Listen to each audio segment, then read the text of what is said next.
y by x. So ఇక్కడ f of y by x ని eliminate చేసి PDE ని ఫామ్ చేయమన్నారు. ఓకేనా?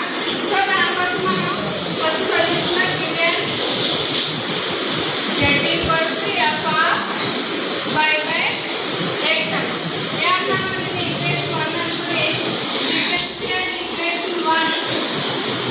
Equation 1 partially with respect to x అయితే dou z by dou x equals to f dash of x y by x.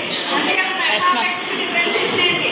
f dash of x and y by x కి inner derivative y by x కి x తో చేస్తాం కాబట్టి y constant.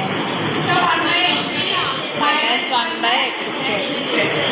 సరే దీన్ని ఎలా రాయొచ్చు? ఇప్పుడు dou z by dou x అంటే p equals to f dash of y by x లేదంటే minus y by x square into f dash of y by x. రాయొచ్చు కదండి. దీని ఈక్వేషన్ 2 అంటాం. Next again differentiate equation 1 partially with respect to y